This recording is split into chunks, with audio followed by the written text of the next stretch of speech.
모든 교양은 남 얘기죠. 안 물어봐도 알려주는 남 얘기 54회 방송 2부 시작하겠습니다. 의문의 그녀 시온님, 안녕하세요. 문화평론가 이동규 대표님, 안녕하십니까. 안녕하세요. 저는 작가 홍대선입니다. 이제부터 혼파망의 순서가 기다리고 있습니다. 혼파망, 뭐를 혼파망이라고 하죠? 혼란, 파괴, 망가. 혼돈, 파괴, 망가? 혼돈이구나. 이게 망가가 아니고 원래 망각인가 뭐 다른 거죠. 몰라요. 아, 몰라요? 근데 네. 이 성우분 발음 때문에 게임 대사인가 그런데 그래? 소금 발음이 그래서 망가 이렇게 됐다는. 망각이 맞겠네 그러면. 그죠. 맥락상. 자, 김대중, 김영삼, 이명박, 전두환 같은 분들이 다 등장을 합니다. 최근에 전두환 씨는 회고록을 냈어요. 네. 그 회고록이 이순자 씨랑 같이. 그 회고록이 아주 가관이라고 들었는데 그 기사를 보니까 참 진짜 가관이더라고요. 기사만 봐도 가관인데 근데 이게 전부 다 박근혜 씨의 특별 사면을 막기 위해서 초석을 전두환이 까는 거다. 나는 뭐 그런 거보다도 일단 많이 안 팔린다는 걸 들으면서 그 얘기는 했어요. 그 예를 들어 이게 관심 있고 그러면은 어떤 조금이라도 그 안티인 사람들만 사잖아요. 네. 근데 이제 관심이 없다는 건 시대가 확실히 좋게 가고 있다는 생각이 드는 게 뭐냐면은 박근혜라든가 전두환인가 어쨌든 이런 류의 사람들은 사라지는 게 이 사람들을 저기 시청광장에서 소위 효수한다 이런 게 아니라 이 사람들이 누구에게도 관심이 끌려지지 않은 상태로 사라지는 거거든요. 무플로서. 네. 그게 최고예요. 네. 최고의 그림이야. 그게 그들의 유산도 사라지는 거고 흔히 말하는 앙시앙내짐이라고 하는 그런 네. 어떤 무형의 자산들이 왜냐하면 예를 들어 박근혜가 만약에 지금 시청광장에서 효수당했다? 다시 사람들은 또. 다시 부활하는 거예요. 네. 그 망령 자체가 부활한다는 네. 거지. 근데 여전히 조용히 그 누구도 관심을 안 주는 사람으로 일반 사인으로 사라진다는 거. 근데 전두환도 그런 느낌이고 박근혜 감옥에 있는데 벌써 사람들이 관심 없어졌잖아. 제가 바라는 거는 박근혜 감옥에서 사고 안 나고 맞아요. 오래 사는 겁니다. 맞아요. CCTV 왜 없애는 거야 대체? 오래 사는 겁니다. 그러니까 모두가 그냥 관심 없이 그냥 그러셨어요. 내가 일시 왕조의 마지막 후손이 예 맞아요. 그러면 그런 박근혜한테 뭐 내가 저기 커피도 한 잔 사줄 수 있고 그지 노인네가 돼가지고 그게 되게 자연스럽고 바카스 한 병 따드릴 수 있죠. 그렇죠. 바로 그거죠. 그 그림이 내가 보기엔 완성되어가는 어떤 전초전인 것 같아. 뭐 아예 어르신 그랬죠 하고 많은 거. 슬슬 그냥 그러면 박근혜 너무 미워 죽어버렸으면 좋겠어가 아니라 지금 젊은 친구들도 박근혜 미워하는 사람들도 예. 또 말씀하시기 힘드신데 바카스는 하나 사와라 뭐 이런 거 있잖아. 어르신 안게요 좀 치워봐 이렇게 뭐 되는 그럴 거. 수 있다는 거지. 쓸데없는 소리 들으면 뭐래. 아이고 그랬죠. 아니 눈앞에서도 면박 줄 수도 있고 또 아이고 어르신 또 시작하시네. 그럴 수 있고 이게 굉장히 긍정적인 그림인 거라는 거죠. 그게 내가 보기엔 되어가는 것도 왜냐면 감옥에 들어가자마자 신기하게 훅 떨어지는 걸 보면서 흥미도가 있잖아. 일단 감옥에 넣고 이렇게 작동했다라는 걸 느꼈다라는 그 사람들의 그 느낌이 있잖아요. 근데 이게 왜 이 얘기가 또 되냐면 지금 우리가 이승만 때부터 박정희가 지금 5.16 이후에 당선되는 거 듣고 박정희를 왜 필동님이 도구적인 걸로 사람들이 보았다고 하는데 네. 그 느낌이 그때도 이런 비슷한 느낌이었던 거란 느낌이 기시감이 드는 거예요. 왠지. 그리고 이제 저는 민주주의가 작동하고 있다는 걸 느꼈던 게 촛불 집회를 제가 3번을 나갔는데요. 거기서 시민의식을 보고 이건 정말 어떤 선을 넘었구나라는 느낌이 들었어요. 그렇게 질서를 잘 지키고 말이죠. 사람들끼리 말이죠. 이제 프랑스 부럽지 않아요. 저는.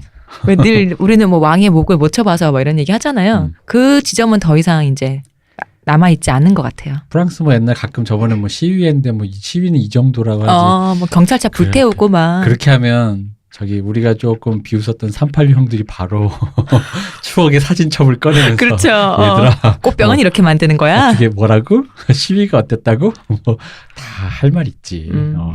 자, 광고 듣고 올까요? 네. 저한테서 뭐 달라진 거 느껴지지 않나? 뭐요? 아니 그 내 반짝반짝. 머리에서 반짝반짝이 아니라 빽빽. 흑채가 맞다 이거. 흑채는 아닙니다. 그럼 뭐 한방? 사람의 머리카락은 동물의 털이라는 거지. 그래서 동물 세포로 모근을 복원한다는 거지.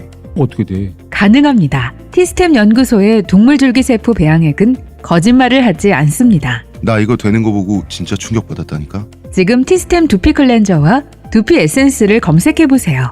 과학이 당신의 모발에게 주는 선물, 티스템입니다. 자, 박정희는 대통령 선거에 나섰습니다. 유신 특집에서 필요한 얘기는 다 했어요. 네. 예, 이제는 산업화 세대의 눈으로 대선을 바라봐 보자는 거죠.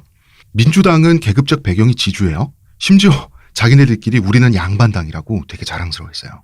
그죠. 그랬죠. 신분적 유대감이 강했어요, 이 사람들은.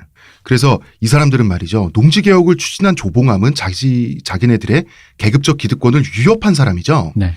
이 조봉암이 이승만에 의해서 사법살인을 당하잖아요. 가만히 있었어요. 자, 윤보선 같은 경우는 99칸 대저택에 살았습니다. 99칸이 뭡니까? 옛날에 궁궐이 100칸이니까. 그죠. 아무리 재산이 많아도 100칸은 못 지었거든요. 그렇죠. 한 칸은 적어야 됐거든. 왕보다. 윤보선 고택이 지금도 있죠. 지금도 한옥의 진수입니다. 이런 집단이었어요. 그리고 뭡니까? 유세를 다니면서 윤보선 같은 경우는 이제 대통령 후보로 나왔단 말이에요. 여관에서 숙박할 수밖에 없잖아요. 그렇죠. 몹시 괴로워했습니다. 당시에 여관은 얼마나 열악했겠어요. 이 사람 뭐 어찌나 부자인지 영국 유학 시절에 이미 별명이 아시아의 왕자님이었어요. 아시아 프린스 또 있었네. 싸이에 이어서 아시아 프린스도 원조가 있네. 왕자가 왜 이렇게 많아? 그리고 이 사람 선거운동을 카 퍼레이드로 했어요. 당시의 자동차라고 하는 거는 요즘으로 치면은 당시 한국에서 자가용 비행기 정도 그죠? 되죠. 자가용 전세기죠. 이 전세기를 몇 대씩 띄워놓고 선거운동을 한 거야. 장명 같은 경우는 더 심했어. 지방 유세 중에서 여관에서 머물러야 하잖아요. 네. 근데 혼자만 이불을 안 덮고 자는 거야. 그래서 사람들이 물어봤지. 왜 그러시냐고 했더니 이불이 더러워서.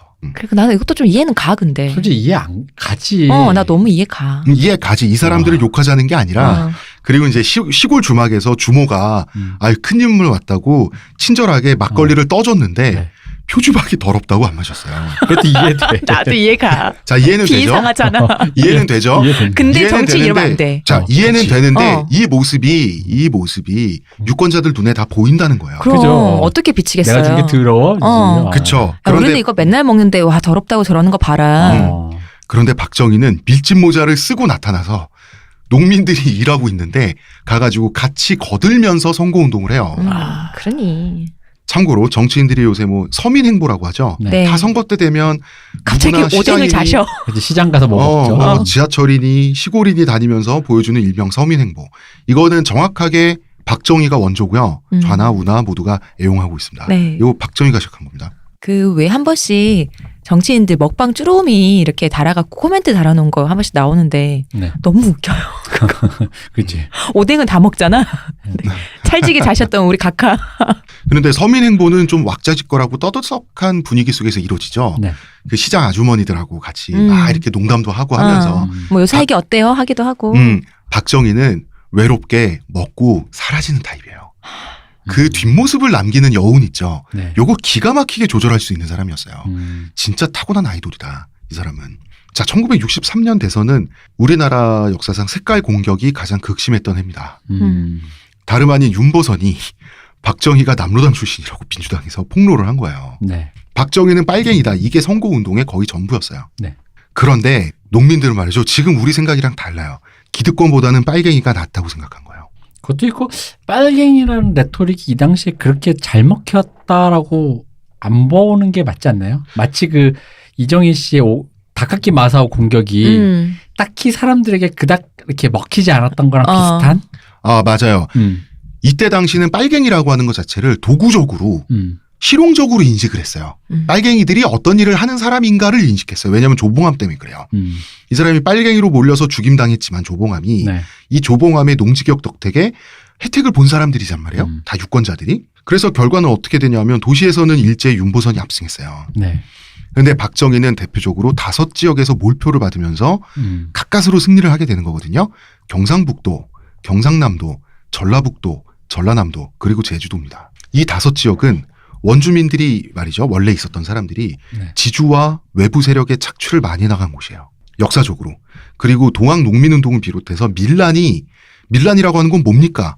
현대식으로 얘기하면 계급투쟁이죠. 그죠. 네. 계급투쟁이 많이 발생했던 지역이에요. 즉 빨갱이? 오케이인 곳이 바로 여기란 말이에요. 이 지역들이란 말이에요. 그리고 아까도 말씀드린 이 계급적인 그러니까 이 밀란이 많이 있었다라는 건 일반 서민층이 또 인구가 많았다라는 네. 얘기니까 박정희의 그 서민 이미지 메이킹이라는 게 당연히 먹혔을 거라는 게 당연히 예상 가능한 시나리오죠. 예상 가능하죠. 그리고 동아시아는 교육 수준이 유럽이랑 달라요. 전반적인 문명의 수준이 네. 다르기 때문에 중국과 한국 같은 경우에서 계급 투쟁의 시발점은 다 농지입니다. 농민들은 소처럼 순박하지 않아요. 오히려 한국과 중국의 농민들은 전통적으로 체제 저항적이었어요. 이런 체제 저항성을 가진 농민들의 눈에 박정희는 빨갱이다라고 하는 선거 운동은 사실 잘 먹혀들지가 않았어요.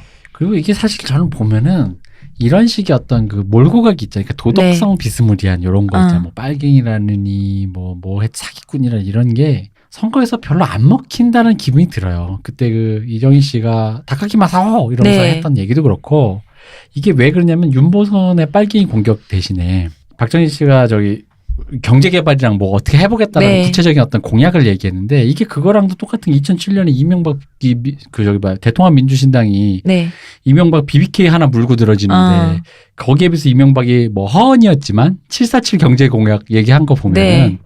그림이 비슷해요. 그러니까 사람들은 그 이때나 지금이나 실리적인 거, 자기 이득에 뭔가 이렇게 부합하는가 그런 거를 보는 거지. 걔가 나쁜 놈인가?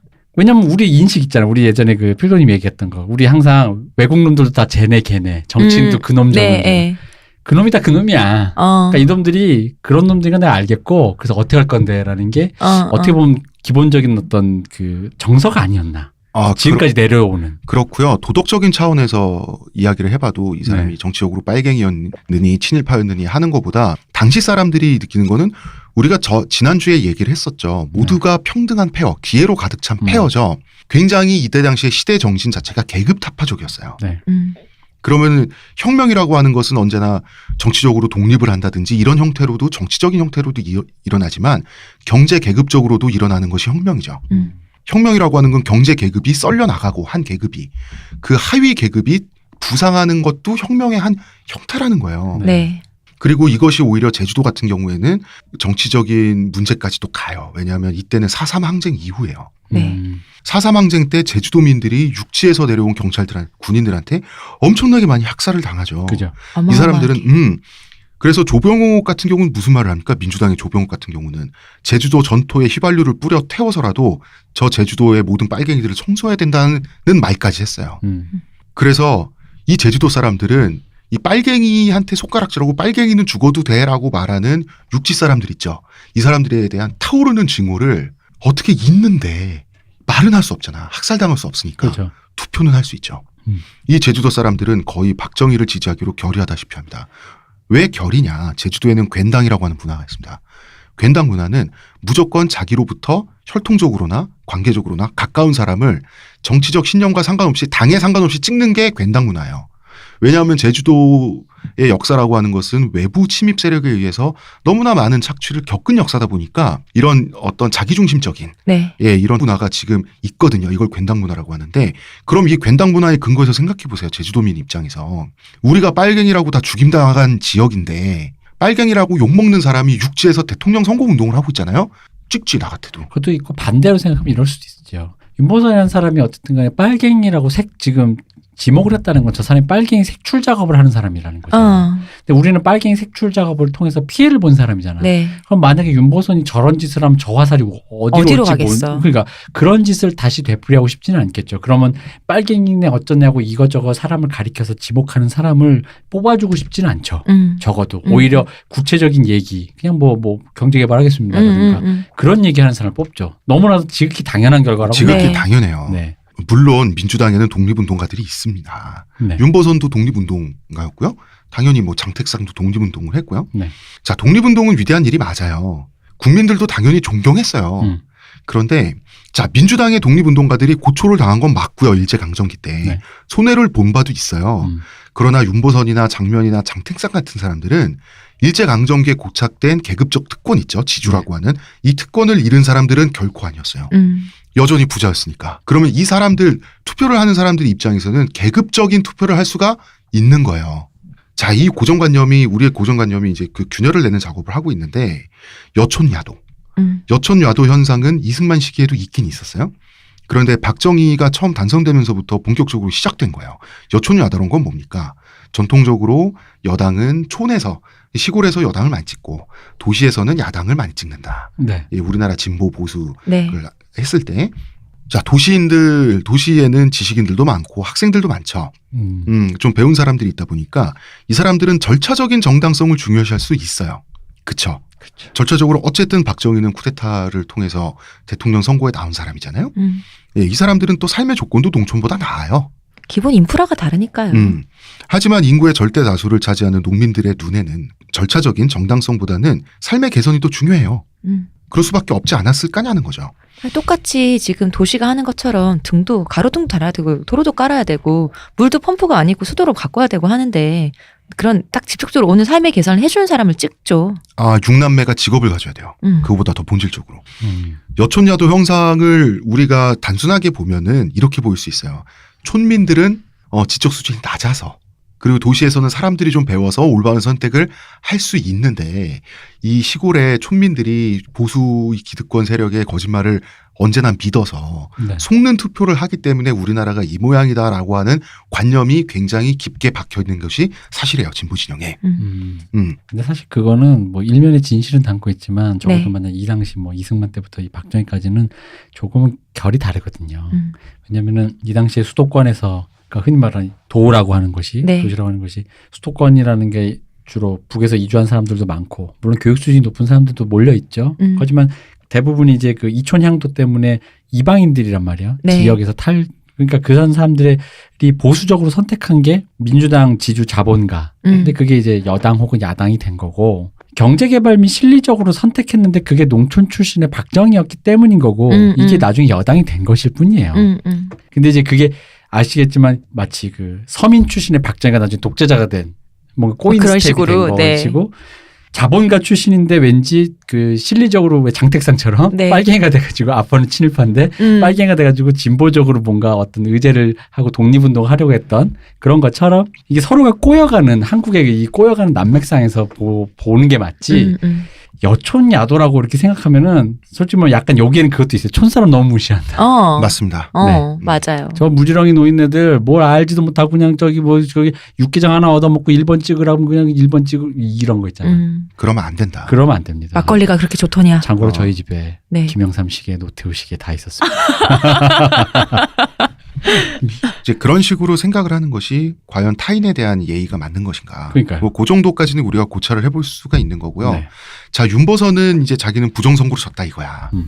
그래가지고 나는 정신적 대통령이다 이런 말을 합니다. 정신승리 아니야 이거. 이것 때문에 정신적 모모라는 말이 당대에 또 유행을 했다 그래요. 탈출 버튼 누르신 거잖아요 지금. 그리고 67년 대선에서 말이죠. 네. 박정희는 윤보선을 또 이겨요. 아, 윤보선 진짜 슬프겠다. 이미 정신적 대통령인데 왜 슬퍼? 근데 지난번에는 15, 16만 표 차이로 간신히 이겼는데 박정희가 이번에는 100만 표 차이로 꺾어요. 네. 그러니까 국민의 평가가 오히려 더 좋아졌어 이때. 그죠. 농촌의 표결집이 더 강해졌다고. 말하자면 다시 말해서 자영농의 자식 형제들이 좁은 농토를 왜 방글라데시처럼 네. 자멸적으로 파먹는 이 상황이 어느 정도 해소됐다는 점에서 점수를 받은 거예요. 그렇죠.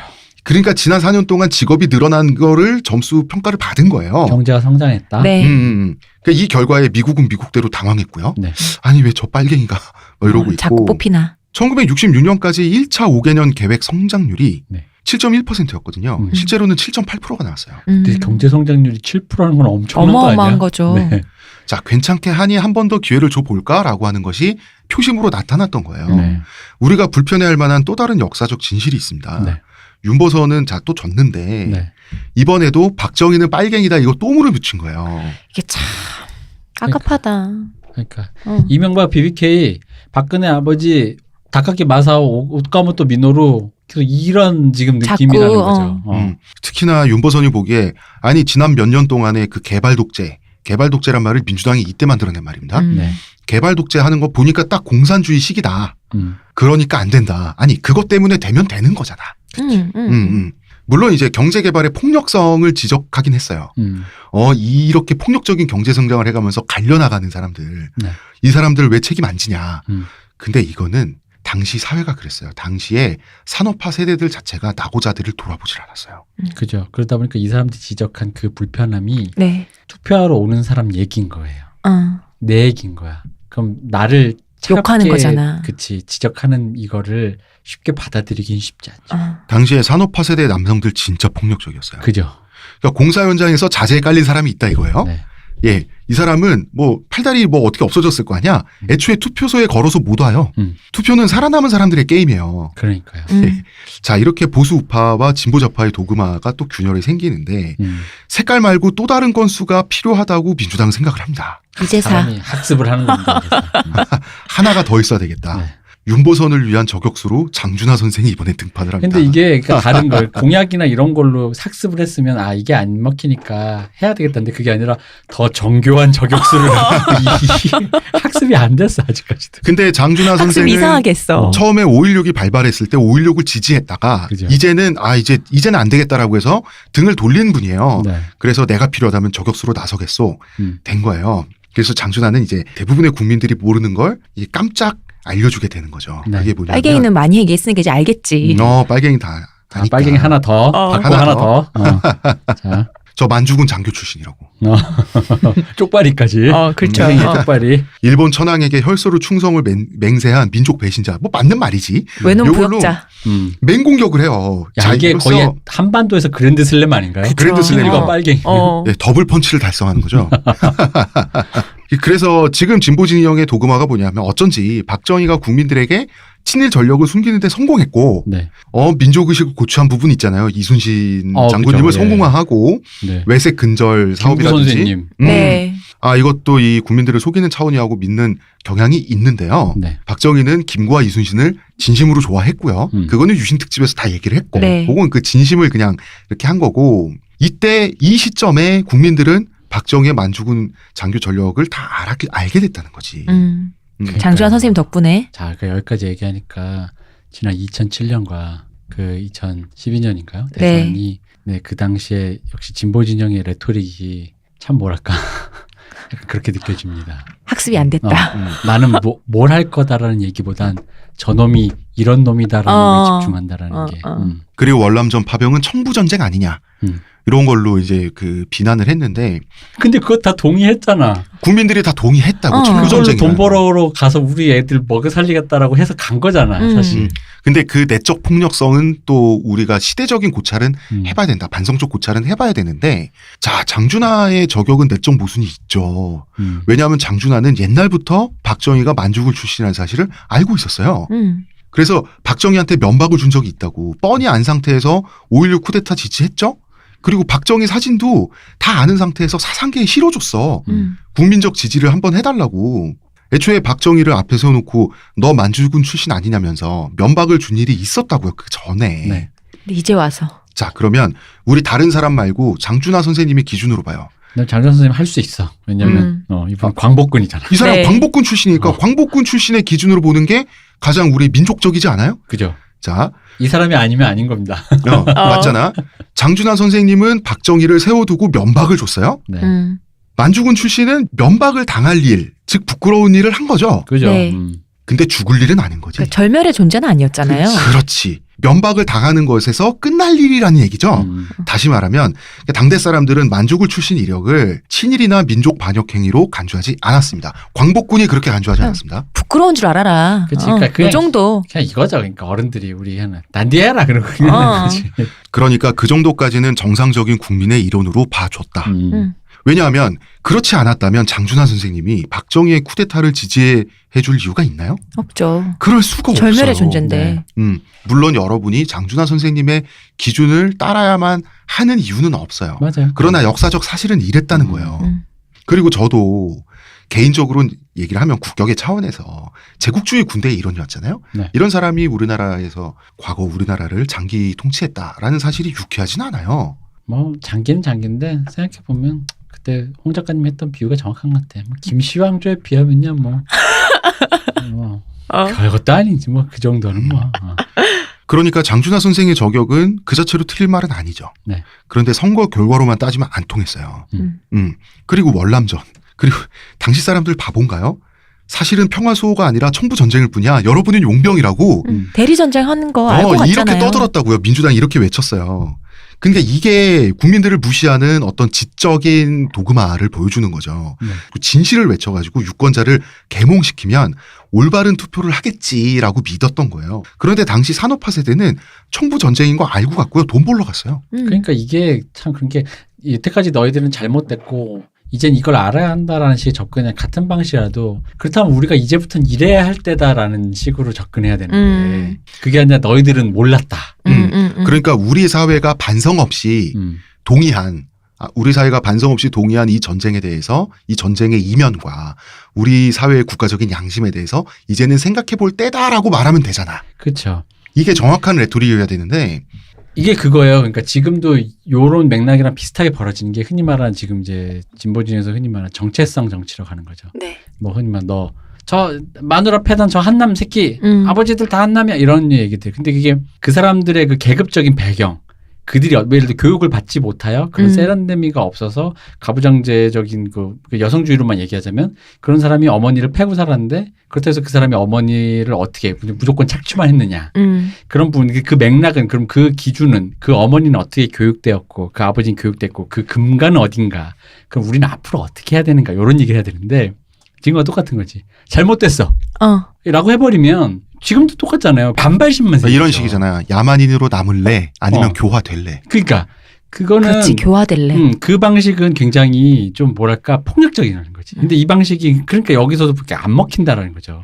여러분들이 그렇게 했다는 걸 인정하고 그게 우리 사회에 어쩔 수 없는 비극이었던 것도 인정하고 그럼 우리가 앞으로 어떻게 나아가야 합니까라는 식으로 했을 때 사람들은 받아들일 수밖에 없는 건데 그러니까 사람들이 항상 이게 뭐랄까 계몽이라고 해야 될까? 계몽이죠. 네, 엘리트적인 거라고 해야 될까? 뭔가 높은 데서 너는 잘못되었으니 여기서부터 이래서는 안 되라고 하는 그 어떤 것? 그게 전형적인 국민 계몽론. 네.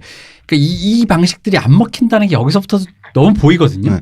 그래서 이 방식이 이 전통이 돼가지고 네. 80년대 운동권 세력까지 넘어오게 되면 네. 어떤 식으로 되냐면 우리 대학을 다니는 우리 지성인이 일반 국민을 계몽하고 선도해서 독재 정권 타도에 우리가 앞장서서 이 사람을 이끌고 가야 된다라고 하는 지적 오만의 형태로 나타나게 되는 거거든요. 그러니까 이런 얘기가 소왓이라는 그 질문 앞에서는 굉장히 허망해져요. 어쩔 건데라는 거지. 그래서 뭐. 지금 실제로 지표상으로 경제 개발을 그게 폭력적이라고 해도 그건 국민이 동의한 상태에서 네. 7%를 했는데 친일파가 그랬어. 친일파인데 경제성장 했는데? 그럼 여기서 그 다음 할 말이 없네. 그럼 이제 우린 사실 그 얘기를 해야 되잖아요.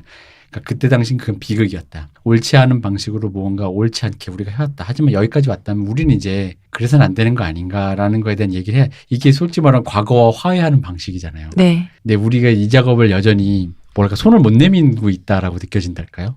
지금과 결코 양태가 다른 것 같지 않아서? 네. 아니 그리고 잘못한 사람들, 부정축제하고 사람주의고 착폭한 사람들 그 사람들을 끄집어내서 뭐 깜빵 보내고 하는 건 난 100% 동의해. 근데 문제는 이 폭력성이란 게 뭐냐면 그 사실을 미처 잘 언어화하지 못하고 있다거나 혹은 어떤 착오나 혹은 어떤 자기 신념에 의해서 그 사람들을 정치적으로 지지하는 일반 국민들 있잖아요. 네. 이 사람들을 계몽된 사람과 그렇지 못한 사람들로 분리한 후 계몽의 대상으로 폭력적으로 지목하는 거 있죠. 네. 저는 그것이 폭력이라고 생각한다는 거지. 그죠. 굉장히 내가 봤을 때는 한국인이 투표라든가 이런 거 임하는 태도는 이때나 지금이나 굉장히 일관되다고 느껴져요. 네. 항상. 그리고 이런 류의 레토릭은 항상 안 먹혔다. 빨갱이, 친일파, 뭐 너희들이 몰랐지 이런 거 알려줄게라는 건 잘 안 먹혔다. 자, 그럼 박정희가 어떤 식으로 국민들에게 합격 점수를 받았는지를 네. 광고 듣고 와서 네. 이야기를 해보죠.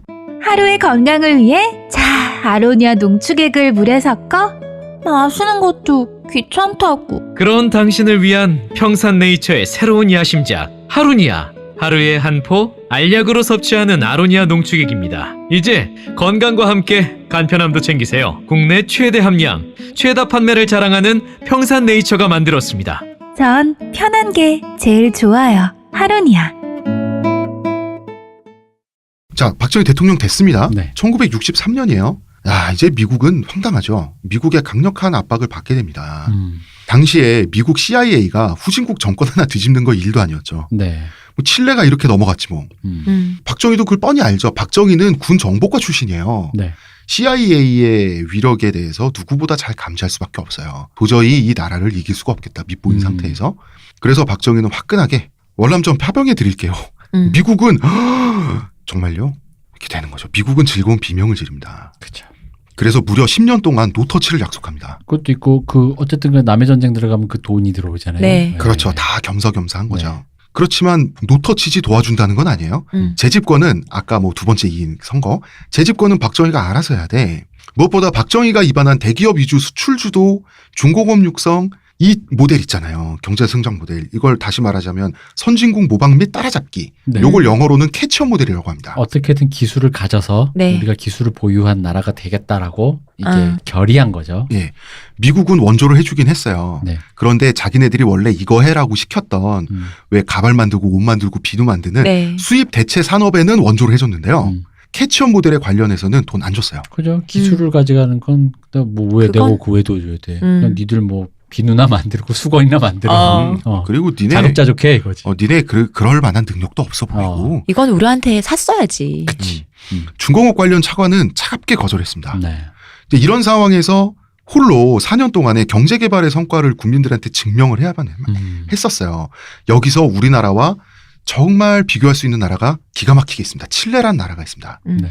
자, 미국은 2차 세계대전 때 세계대전 거치고요. 한국전쟁 거치면서 메카시즘에 찌들어 있었어요. 이 사람들이. 네. 공산당으로 지목하여서 그걸로 공격하는. 그래서 남미가 빨갛게 물드는 일에 아주 예민했습니다. 남미는 또 미국 바로 밑에 있잖아. 네. 이런 와중에 칠레에서 진보 좌파 정권인 아엔데 정권이 국민의 선택을 받아서 출범을 해요. 이거를 CIA가 계획해가지고 군인 있죠. 네. 피노체트를 지원해가지고 군사 쿠데타로 무너뜨리잖아. 미국 진짜 깡패지. 네. 우리나라도 이렇게 될 뻔한 거예요. 음. 월남전 참전을 약속하면서 요 위기를 벗어난 거고 박정희는. 이 미국이 권고하는 경제 정책의 결과는 피노체트가 통치를 했던 칠레를 보면 알 수가 있어요. 미국은 멀쩡한 남의 나라 뒤집어 놨지. 그리고 이 나라에서 입맛에 맞는 경제 실험을 공짜로 구경하게 돼요. 바로 여기서 시카고 대학이 등장합니다. 시카고 대학은 신자유주의 이념의 산실이었어요. 시카고 대학 경제학과 출신의 칠레 젊은이들이 바로 경제 관료가 돼요. 칠레 피노체트 정권 하에. 그러면서 칠레 정부는 자유시장 광신도가 돼요. 이 시카고 대학 출신의 젊은이들을 시카고 보이스라고 불렀어요. 당시에 미국이 얘네가 원하는 거 다 들어줬어요. 시카고 보이스가 돈 필요하면 돈 주고요. 공장 지어주세요 하면 공장 지어주고 엄청난 지원을 했단 말이에요. 이때 칠레가 했던 게 미국이 말하는 세계 경제는 앞으로 이렇게 돼야 된다를 다 했어요. 칠레가. 국가 산업 부분 대부분 민영화했고요. 자본시장을 개방했어요. 그 결과 지금 어떻게 됐냐면 지금 칠레가 길거리는 깨끗하고 치안은 좋아요. 네. 그런데 남미에서 가장 불평등한 나라가 됐어요. 양극화가. OECD 국가 중에 말이죠. 멕시코보다도 빈부격차가 심해요. 칠레가. 그런데 아엔데 정권 시절에 칠레는 이렇지 않았거든요. 다 같이 우리나라처럼 농지개혁 같은 그런 걸 통해서 다 같이 발전할 여지가 있었거든. 그래서 미국의 코치를 누구보다 많이 받은 나라가 칠레인데 네. 지금 칠레 경제를 보면 농산물, 뭐 광산업, 구리 같은 거 말이죠. 그런 거밖에 없어요. 제조산업이랄 게 거의 없습니다. 만약에 우리나라가 박정희가 만약에 미국이 가르쳐준 대로 이제는 선진국이 귀찮아하는 거 있잖아. 이런 경공업에 집중을 했다? 그러면 과연 우리의 나라 경제가 지금 어떻게 됐을까? 이것에 대해서는 우리가 냉정한 평가를 해볼 수도 있지 않을까냐는 거죠. 그죠. 네. 아마도 다국적 자본의 하청 공장이 되었을 가능성이 굉장히 많지 않을까라는 거죠. 멕시코 모델이죠, 이게. 미국 대기업의 쌍값에 인력을 네. 갈아 넣어서 부품을 공급하는 게 바로 멕시코죠. 혹은 미국 대기업 공장이 이제 세워져 가지고 이제 경제가 이런 식으로 잠식될 수도 있는 거고요. 영원히 어쨌든 선진국 대 어쨌든 우리 지금 경제 규모 세계 10위권 안팎으로 왔다 갔다 하는데 네. 선진국 대열이 있잖아요. 사실은 선진국 말석 정도 되는 건데 사실 영원히 그건 못 갔지. 약간 우리가 수문장 정도? 그지 우리가 수문장이네. 네. 우리가 러블리즈잖아. 우리가 우리 러블리즈 왜? 내가 갑자기 딴 말이 생각났는데. 자, 계속할까요? 그래서 네. 미국의 과외로 성공했기 때문에 네. 누가 그 자리에 있었어도 마찬가지였을 것이다라는 말에는 냉정히 말해서 노라고 말할 수밖에 없어요. 네. 박정희에 대해서. 선진국형 산업화 국가로 발전하는데 미국이 한 역할은 원조예요. 음. 그리고 원조를 만회받았기 때문에 박정희를 폄하하는 것도 말이 안 돼요. 당시의 모든 신생 독립국 혹은 그 냉전 시기였기 때문에 자유진영 벨트 그다음에 공산진영 벨트에 있는 우리나라 정도 규모 되는 나라들은 각자 자기 진영의 보스한테 원조 많이 받았습니다. 그죠. 소련이나 미국이나 음. 그 자기 말하자면 꼬붕들 있잖아. 네. 꼬붕들한테 밥 엄청 챙겨줬어요. 이 모든 국가들 중에서 체제 경쟁에서도 남한이 북한을 이겼고 그다음에 동체제 내에서도 남한만큼 극적인 성장을 거둔 나라는 솔직히 말하면 없어요. 자, 인정할 건 인정하자는 거예요. 그리고 한 가지 더. 박정희는 미국에 사랑받은 적이 냉정히 말해서 없어요. 그래서 월남전이 끝나고 나니까 이제 미국의 입장에선 한국 병사들 목숨 다 썼잖아. 네. 박정희를 왜 다시 지지해줘요? 그래서 이제 어떻게 적대적인 관계가 되냐면 미군 철수 얘기까지 나왔어요. 그래서 이 차원에서 박정희가 핵 개발을 추진한 것도 있었던 거예요. 그죠. 이게 이제 근데 이 당시 정치 상황을 보면 이게 되게 재밌는 게요. 네. 그러니까 우리 입장에서 미군이 철수한다면 되게 좀 차갑잖아. 약간 씨 뭐야 우리 또 앞마당에 북한 있고 지금 소련이 있는데 꿀 빨다가 그러니까 말 그대로 뭐 하다가 우리 도와준 척하다가 빼는 거라는 느낌인데 이게 분위기가 뭐가 다르냐면요. 닉슨이 베트남전 끝나고 닉슨이 물러나고 네. 카터 대통령이 있단 말이에요. 근데 네. 카터 대통령이 뭐냐면 우리 윤보선처럼 남부가 어떤 되게 지주 출신의 에이. 민주당 대통령이에요. 근데 이 사람이 인권 대통령이에요, 나름. 근데 이 당시가 이제 그 미국의 히피, 자유주의 그런 네. 문화, 반전 문화, 네. 그것 때문에 지미 카터가 된 것도 있거든요. 그래서 이 사람이 생각하기에 이게 옳지 않잖아. 자기 기준에서. 미국이 전 세계 문화 발전 군대를 퍼뜨려가지고 자기 영향권을 한다? 아, 이건 아닌 것 같아. 그러니까 미군도 빼자. 근데 한국 입장에서는 그렇게 되면 그 입장 차가 좀 있으니까 온도 차가 있으니까 야 뭐야 월남전 보낸 건 닉슨입니다. 그렇죠. 근데 어쨌든 우리는 미국의 이름으로 보니까 월남전 갔다가 개처럼 굴었는데 이제는 우리를 뭐 이런 느낌으로 받는 거죠. 근데 카터 입장에서는 아니 그게 아니야. 왜냐면 이 사람이 약간 기독교 신자에다가 지주 아들에다가 민주당에 약간 나이브한 사람인데 네. 아메리카 양반. 그렇죠. 이 배경 자체 그 당시 또 흑인 요 당시가 그 히피뿐 아니라 미국 내에서 흑인 민권운동, 네. 시민운동, 막 여성주의 막 이런 게 막 들끓던 시대란 말이에요. 그러니까 이 사람이 인권 중시했다고요. 그래서 게다가 인권인데 아시아 쪽은 약간 등아시아와 아까 그 칠레처럼 남미를 앞마당으로 생각하는 게 미국인들의 전형적인 시각이다 보니까 남미 쪽에 집중했어요. 아, 근데 그거는 또 지리적으로 너무 당연한 거예요. 그죠. 근데 이게 양날의 검인 게 이 네. 사람 생각에는 그런 거예요. 만약에 우리를 도와주잖아요. 그럼 이 사람도 나름 진보주의자니까 이게 일종의 내정 간섭 같은 게 되는 거예요. 그러니까 약간 내정 간섭과 평화 유지라는 게 양날의 검처럼 붙어 있거든 지금 이 시대에는. 네. 우리나라에 내정 간섭을 해주면서 그 대신에 동아시아의 평화 유지를 해준다라는 네. 뭔가 이게 안 맞는 게 붙어 있죠. 그러다 보니까 미국을 무조건적인 세계의 경찰로 이야기한다면 이걸 빼는 게 차가운 느낌인 거 드는 것도 맞는데 그렇다면 미국 너 왜 세계 경찰이라고 우리 한번 얘기해 볼 필요는 있다는 거지. 또 내가 뭔데? 야, 그러니까 자주국방 해야지라는 것도 걔들이 만약 차갑게 얘기하면 사실 진실은 맞잖아. 맞긴 하죠. 그치. 자주국방? 그리고 박정희 입장에선 음. 자기가 미국이랑 계약했지. 그지. 닉슨이랑 계약했나. 그러니까 대통령이 누군가 상관없이 미국이랑 근데 또 웃긴 게 박정희 또 입장에서도 또 이해. 이 당시가 왜 김신조 사건 있잖아요. 앞마당까지 간 적이 왔잖아요. 모가지 맞아요. 따고.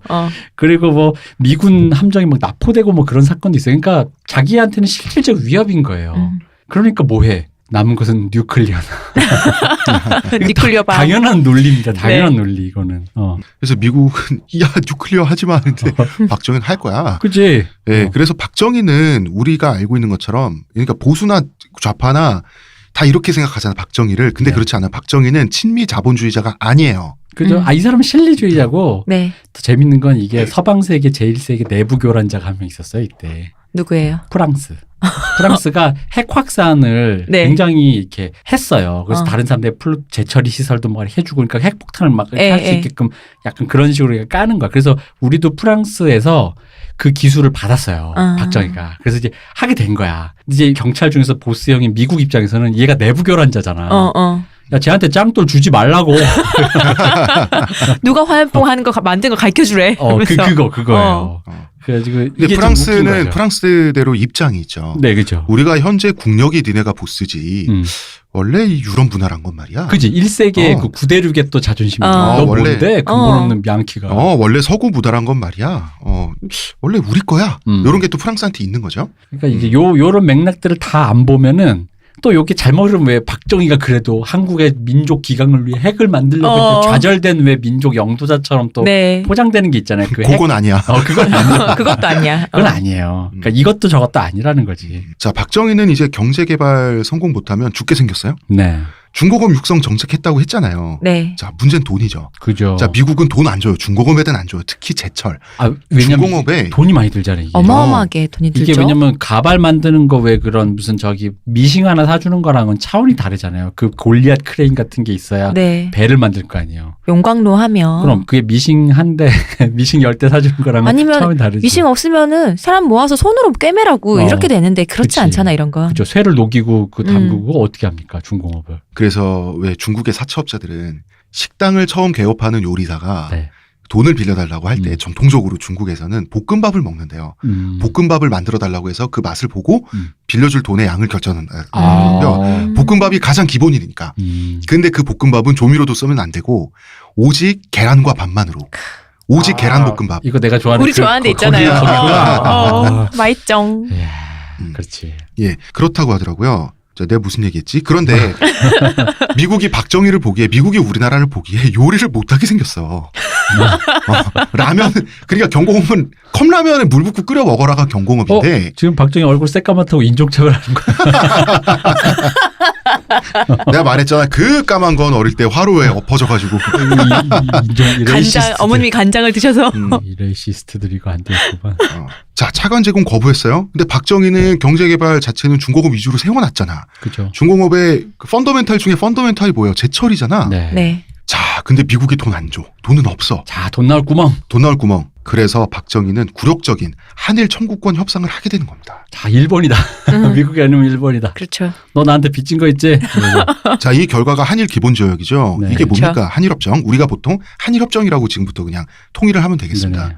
36년 동안 식민지로서 당했던 아픔, 이 모든 것을 헐값에 한번 그냥 지갑에 주머니에 돈 꽂아주고 퉁치겠다는 계획이에요. 네. 자, 이렇게 되면 일본에서는 잔뜩 흥분합니다. 당연한 일이죠. 야, 이거 헐값의 과거를 다 털 수 있는데 일본 입장에서 실을 수가 없어요. 과거 세탁 이 돈에 해준다고? 자, 이때 이게 그래서 국민들의 반대를 너무 두려워가지고 몰래 추진하다가 걸립니다. 네. 자, 이때 국민들이 들불처럼 일어나는 거죠. 이때 고려대 학생이던 우리 이명박이 이명박 전 대통령이 예. 네. 한일 반대 시위를 주도하다가 체포돼서 투옥되죠. 네. 근데 이재호는 중앙대학교에서 또 나름대로 네. 다른 학생들을 이끌다가 나란히 이제 세트로 옥중 체험을 하게 되는데 근데 이게 뭔가 이상해 지금. 박정희쯤까지 너무 옛날 사람이라서 젊었을 때 얘기했을 때 이상하지 않는데 이명박 이재호는 이명박 이재호가 산업화 세대예요. 그러니까 자, 그래 내가 이 얘기했죠. 이 사람들 대학생 얘기하니까 뭔가 너무 이 이상해. 사람이 산업화 젊을 때 세대라고. 있었어. 왜 이래? 그러게 자, 말이에요. 이명박 이재호 이 두 사람이 2007년 보수 정권을 창출하죠. 네. 참고로 이 두 사람을 정계로 발탁한 인물은 또 김영삼이야. 네. 아무튼 이명박은 이때 그 잠깐만. 그럼 김영삼을 발탁한 사람은 또 민주당 구파고. 네. 예, 장택상이고요. 장택상이고요. 예. 자, 요거 재밌습니다. 진짜. 이상해 진짜. 이명박이 전형적인 산업화 세대입니다. 진짜 찌들게 가난한 집안에서 태어나서 어머니가 온갖 일을 해가지고 아들을 서울의 대학을 보낸 거야. 진짜 우골탑 신하거든요. 근데 그것도 진짜로 그 안 보낸다는 거를 애가 공부를 잘하니까 선생님이 억지로 그러면 야간으로 가면 된다. 그래서 거기서 하고 등록금을 장학금을 받으면 된다. 이렇게 설득을 해서 부모님 왜냐하면 이명박이 장남이 아니어가지고 됐다고. 그런데도 계속 그걸 설득을 해가지고 장학금 받고 어떻게 야간으로 고등학교 돌리고 이렇게 일하면서 또 밤에 공부하고 해가지고 간 건데 그것도 고려대학교에서 이명박의 최대 좌절이 그거였대요. 학적만 남기고 중퇴를 하면 대학 이때는 중퇴해도 괜찮으니까 네. 대학 학벌 남으니까 이득 있겠군 했는데 고대의 야박함. 1년은 다녀야 학적이 남습니다.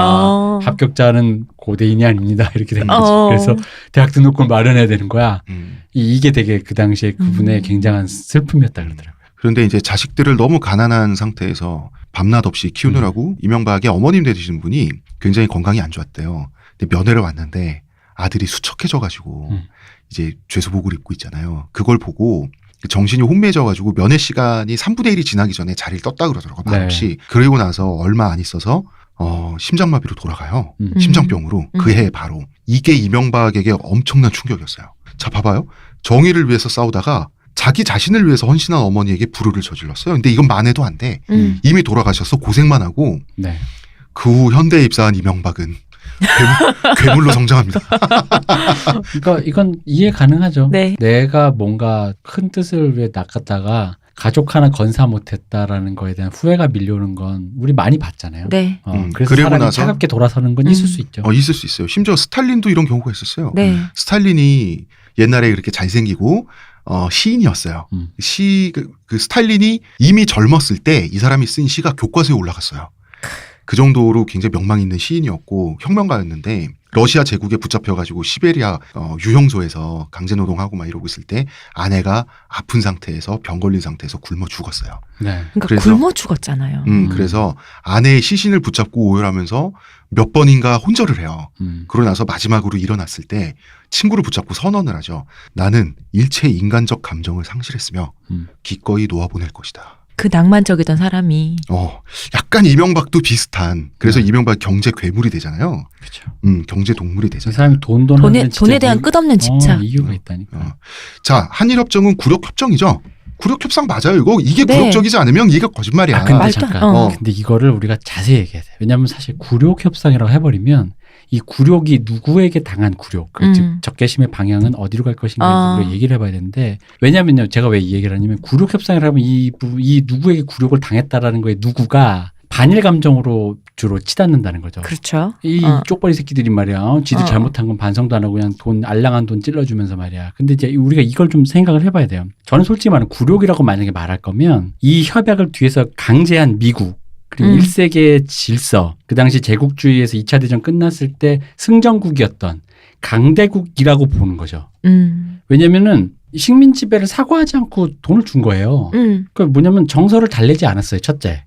그리고 민의를 반영 안 했죠. 어떻게 네. 하겠다 뭐 이런 민의를 반영하는 지들끼리 뭐 꿍짝꿍짝 했잖아요, 밀실 정치처럼. 그리고 국가가 주도적으로 조약을 체결하고 심지어는 그 돈이 피해자들한테 나눠지지도 않았어요. 근데 여기서 깨알같이 일본은 피해자에게 개별적으로 주겠다 그래서 자기들이. 근데 그걸 국가가 됐어 나한테 빨리 내놔라고 한 건 박정희예요. 근데 그 돈이 또 여기서 이제 편견 중에 하나가 쥐꼬리만큼이다 이거지. 알량한 돈. 근데 쥐꼬리가 아니에요. 그 정도는 아니죠, 사실. 8억 달러를 받았는데 물론 그래 그중에서 3억 달러 말고 나머지가 차관이니까 그걸 빚이라고 쳐도 물론 저는 그런 건 있습니다. 사회생활 하시다 보면 이 당시 우리나라 최빈국인데 저 같은 사람에게 예를 들어 누가 돈을 투자해 주는 건 투자해 주는 것만으로도 고맙죠. 그렇죠. 그게 차관이라고 쳐도. 그럼에도 불구하고 빚이니까 뺍시다. 그렇다고 3억 달러라고 치면 이 3억 달러만 해도 그 당시 일본 외화 보유고의 5분의 1이고 우리나라 GDP 10분의 1에 달하는 금액인 거예요. 그러니까 알량한 돈은 아니고 쥐꼬리도 아니에요. 그런데 사람들 국민 감정은 쥐꼬리만 했던 거죠. 그러니까 그죠. 36년의 그렇죠. 고통이 어떤 건데. 그러니까 그 정서. 그러던 그 정서는 아까 정서를 달래고 민의를 반영하지 않은 데서 오는 낙차에서 오는 거거든요.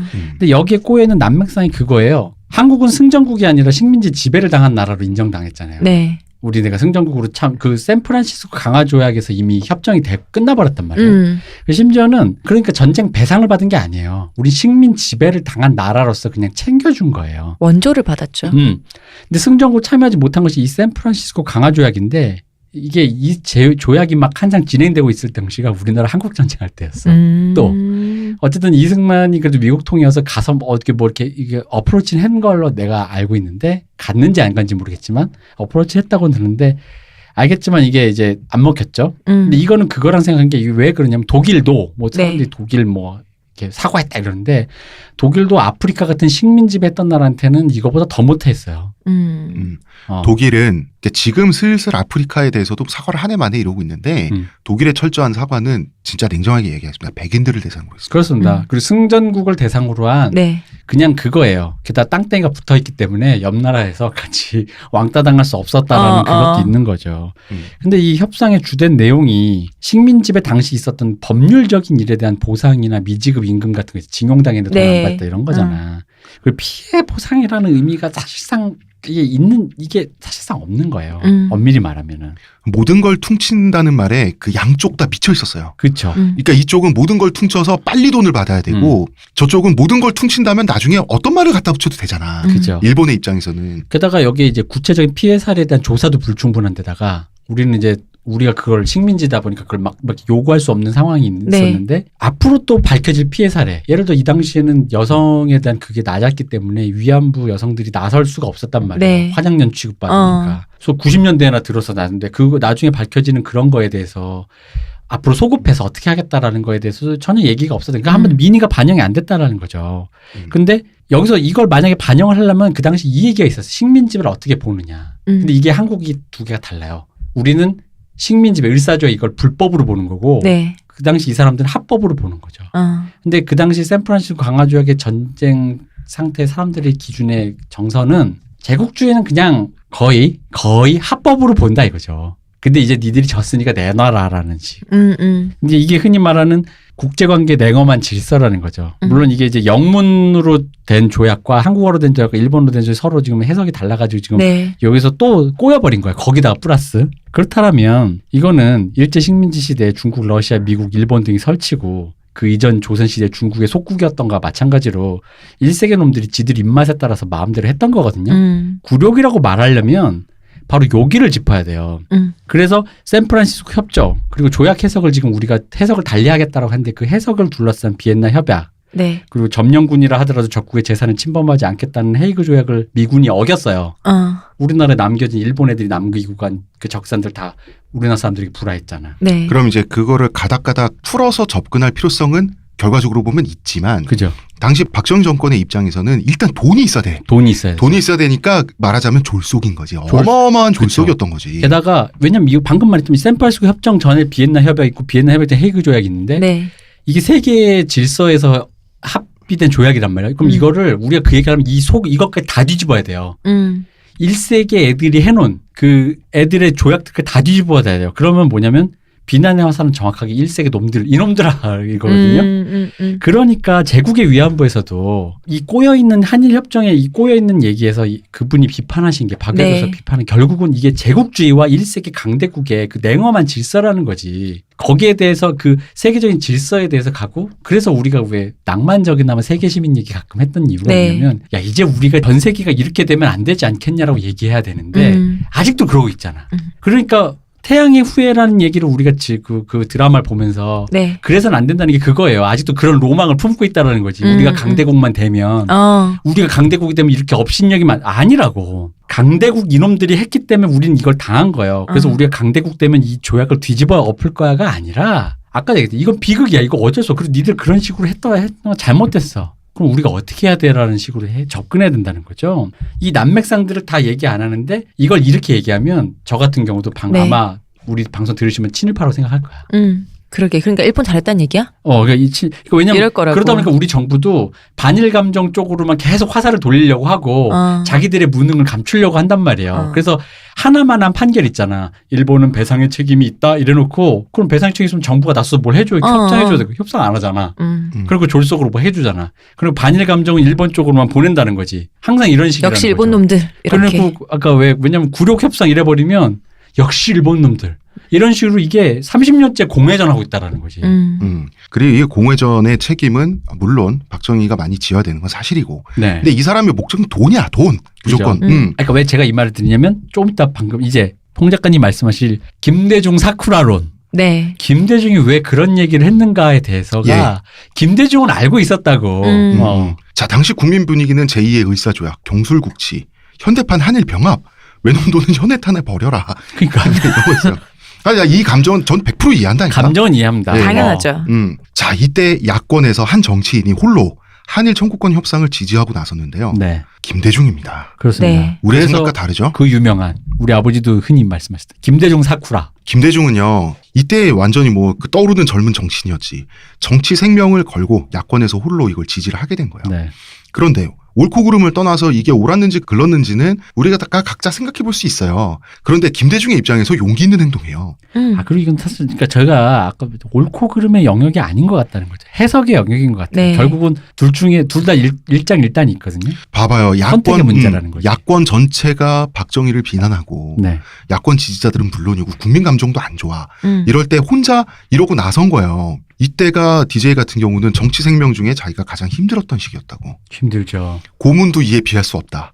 그랬을 것 같아요. 이때 김대중이 들었던 얘기가 친일파, 외놈, 이완용, 사쿠라 이런 별명을 불렸어요. 그래서 배신자로 간주돼가지고 박정희보다 더 미움받았고요. 뭐 별의별 얘기 다 들었습니다. 얼마를 받았다는 둥. 그다음에 이건 되게 웃긴다. 외년 첩이 있다는 둥. 온갖 마타도에 시달렸어요. 이 김대중은 명예욕이 강한 타고난 정치인이잖아요. 네. 이런 비난이 더 힘들지 솔직히 말하고 고문보다. 이런 사람들의 세계관에서는. 그런데 그러면은 김대중 혼자 왜 이런 선택을 했는지 우리가 추측해 볼 수 있다는 거죠. 네. 일단 한일협정이 1세계 위주의 여러 가지 조약에 의해서 네. 엉켜버린 조약인데다가 그러니까 엉킨 걸 풀어야 되는데 엉킨 상태에서 퉁치재. 이게 한일협정이란 말이에요. 그죠? 근데 일단 엉켜있다는 것도 이미 인지한 상태에서 우리의 현실. 자, 한일협정에 반대했던 대표적인 정치인들의 면면을 봅시다. 윤보선 얘기했죠. 99칸 라이프. 네. 장면 누굽니까? 여관 이불 노노에. 여관 이불 노노이죠. 장태상은 그 유명한 파텍 필립. 네. 김영삼 멸치 재벌집 아들이잖아요. 이 사람들은 출신 경제 계급이 최상위층이에요. 상위 1%란 말 쓰잖아요. 1%는 될 것도 아니에요. 상위 0.01% 이 사람들은. 특히 김영삼 장태상한테 발탁된 사람이고 그러니까 같은 계급끼리 발탁한 거야. 네. 이들의 또 다른 특징은 계급의 기득권을 위협하는 이 사회주의에 대한 반발심을 공유하고 있었어요. 그래서 김영삼이 돌아가실 때까지 이분이 가장 싫어했던 게 빨갱입니다. 자, 이 사람들한테 민족 정기, 민주주의 같은 가치는 숭고하면서도 추상적인 거예요. 무슨 말이냐면 선언적인 관념이에요. 이미 주어진 거예요, 헌법에서. 네. 이에 반해서 김대중은 어디서 태어났냐? 전라남도 신안군 하이도 출생이에요. 조그만 섬에서 태어났습니다. 그것도 원래 첩의 아들인 서자 출신이에요. 하이도 원주민 중에 상위 계급이란 건 존재하지 않아요. 자, 이 섬은 300년 넘게 조선 왕실, 양반, 그리고 일제강점기에는 일본 사람들에 의해서 착취를 당한 지역이에요. 그래서 일제시대에는 동양척식 주식회사 소유가 됐어요. 네. 이 섬의 농민들은 열심히 그냥 그 땅 밥 깔고 일하고 있는데 동양척식 주식회사가 섬을 가져버린 거예요. 그러니까 농노가 돼버린 거야. 이런 일본 사람들에 대해서 치열한 소작쟁이, 농지 탈환 운동을 벌였던 지역이에요.